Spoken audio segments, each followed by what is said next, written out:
and welcome into Getting Help from Uncle Sam. You know, when I visit a person and we talk about the government, especially the federal government, the biggest thing I hear is they've got all that money, how much of it do they waste?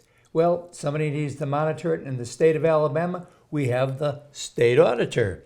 Andrew Sorrell, welcome to the show, buddy. Thank you so much for having me on. And you were in Colbert County. You were in the House of Representatives. Yes. District 3. And correct. After one term there, you said, I think I'll move on to something else. Well, I knew I was interested in state auditor, so it was either run for state auditor now or presumably the next auditor would serve 2 terms. So it was wait another 8 years. So I decided to go ahead and run for it now. Fortunately, it went my way. That's good. And that's very important. And of course, your background is business. You've got a lot of business. Yeah. This guy graduated college in 2 years because, you didn't want to spend any more money. No, you just were very much... At 16, you're already owning a business. Correct, yeah. I started my first company at age 16. I own part or all of 4 different Alabama-based companies today, in addition to my duties as state auditor. So I'm a pretty busy fellow. I can imagine. Are all the businesses up north, up around Colbert County? Yes, with the exception of one of my property. One of my companies is property, and so we have rental properties all over the state. I have some in Orange Beach, have one here in Montgomery. So we're spread out, but all the other companies are Florence and Huntsville based. Great. Well, State Auditor, what first of all, to let our viewers know, what is the duties of the State Auditor, and then what do you think is going good or going bad in the state?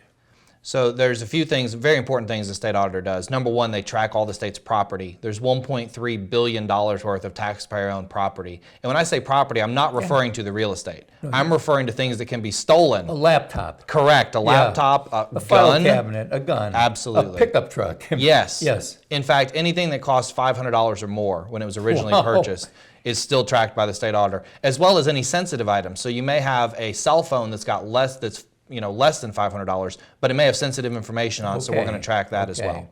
The second thing the state auditor does that I think is really important is I get Board of Registrars appointments in 66 out of 67 counties.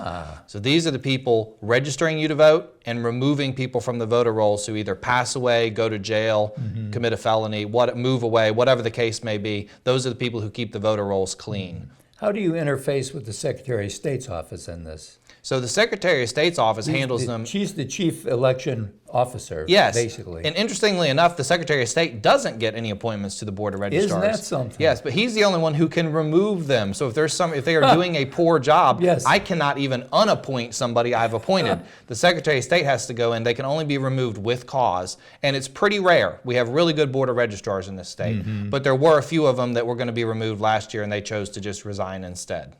So basically, that's one in every county. Every county except for Jefferson. The Jefferson County Commission, they appoint their own registrars in that county. But every other county in the state, I get a registrar appointment, as does the governor and the agricultural commissioner. But basically, it all comes under your purview. Yes, that's correct. I have to thoroughly interview these people. I want to make sure they're registered, they're regular voters themselves. Then I want to make sure that they're going to be serious about election integrity. You know, we need our voter rolls clean. You hear those stories in other states. Yes. There's more registered voters on the rolls than even live in the county. Well, we don't have that problem in Alabama, and it's because we have such good Board of Registrars members.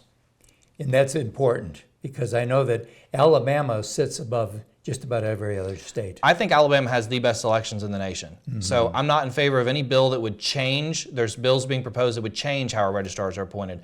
I'm not in favor of those, not because it would take power away from me, but because if you already are #1 in the nation through independent studies, why would you risk changing anything with your elections? Alabama's elections are safe and secure. We need to leave them the way they are. And I need to make sure I do a good job as my predecessor of appointing 66 people, due September 30th, by the way, of this year. I have 66 appointments due. So I got to make sure I do a good job with that. So when you say September 30th of this year, that's the end of the fiscal year. Yes. And these are people that will be seated for the 2024 elections? They will be seated for 2024 and 2026. So it's a 4-year term of service. Okay, good. And I also we've got 3 vacancies right now. I just filled 2 of them, made my first 2 appointments as auditor the last couple of weeks. We've got a vacancy in Shelby County right now that I think I've got some good names that have been submitted for that one. Probably be making an appointment there next week. But that's just filling vacancies. But all 66 are going to be up again on September 30th. I have to reappoint. So they have a term limit, so to speak. if you're appointed? Right. They can serve. We have a registrar who served for 44 years. Wow. Yeah, some of these people have a lot of So there experience. is no term limit. There's no term limit, but they Right. do have to be reappointed every 4 okay. years. Yes, So that gives you the control that you need on it. it does. Yeah. How big is your auditor's department? We only have 9 people in the auditor's department, and that includes me. And that's a big concern because states like Mississippi have 135, and they've got 6 or 8 vacancies they're trying to hire right now.